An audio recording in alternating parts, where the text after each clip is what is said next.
এখন বলতে পারছি না। আগে আমার বিচারটা করে দিক, তারপরে যা ব্যবস্থা করার তারপরে হবে। আগে আমার বিচারটা চাই।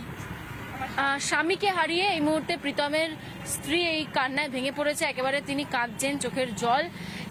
কন্যা সন্তানকে কোলে নিয়েছেন এবং 18 দিন মাত্র বাচ্চা মেয়েটির বয়স, মাত্র 18 দিন।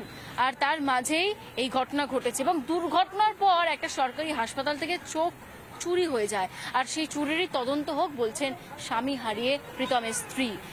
ভিডিও জার্নালিস্ট শুভ্রাংশু ঘোষের সঙ্গে ইন্দ্রিলা ঘোষ, রিপাবলিক বাংলা, বারাসাত। কোলের মধ্যে যে তোয়ালে মুড়িয়ে যে বাচ্চাটি, তার বয়স 18 দিন, কন্যা সন্তান, যে কাঁদছে, সে প্রীতমের স্ত্রী, সে সব হারিয়েছে।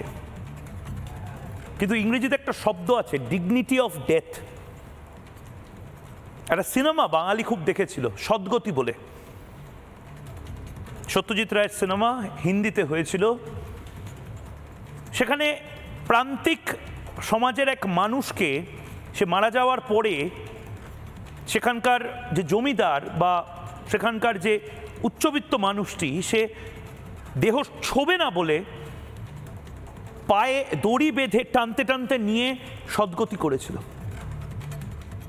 আমাদের বাংলায় আমরা অনেক ফিল্ম ফেস্টিভ্যালে কথা বলি এই সদ্গতি সিনেমা নিয়ে। এটা নিয়ে কোন ফিল্ম ডিরেক্টর সিনেমা বানাবে? এটা তো বাংলার ঘটনা।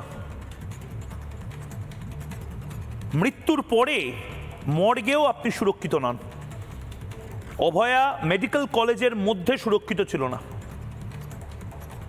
এখন দেখা যাচ্ছে যে মেডিকেল কলেজের মর্গেও আপনি সুরক্ষিত নন। আপনার কিডনি নিয়ে যাওয়া হতে পারে, আপনার লিভার নিয়ে যাওয়া হতে পারে, আপনার চোখটিও পর্যন্ত খুবলে নিয়ে যাওয়া হতে পারে এবং দায় চাপিয়ে দেওয়া হতে পারে ইঁদুরের ওপরে।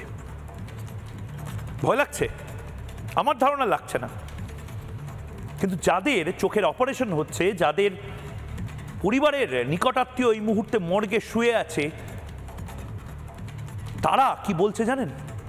শম্ভুনাথ পণ্ডিত হাসপাতালের সামনে কিছু মা, কিছু আত্মীয়, তারা এই দৃশ্যটা দেখে আটকে উঠছে এবং তারা রিপাবলিক বাংলাকে বলছে, আমার ছেলের সাথে কি হবে আমি জানি না। দেখুন, সে কিডনি বার করে নিচ্ছে, চোখ বার করে নিচ্ছে। তো এইটা যদি সরকারি হাসপাতালে চলতে থাকে তো মানুষ তো আর আসবে না।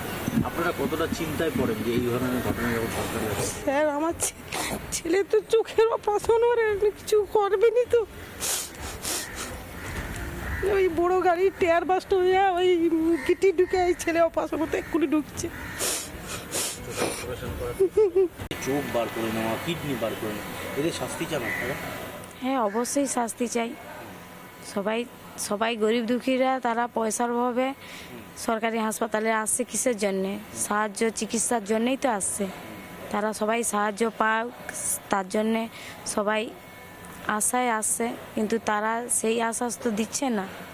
কেউ বলছে টাকা লাগবে, কেউ বলছে বিনা পয়সা হবে।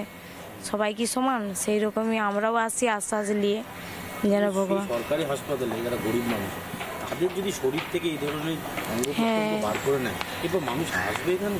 সেটাই তো, মানুষের বিশ্বাস উঠে যাবে। নানা ধরনের কন্টেন্ট দেখার জন্য লাইক করুন, শেয়ার করুন আমাদের ফেসবুক পেজ, সাবস্ক্রাইব করুন আমাদের ইউটিউব চ্যানেল। পাশাপাশি অন্যান্য ব্রেকিং নিউজের জন্য অবশ্যই চোখ রাখুন রিপাবলিক বাংলায়।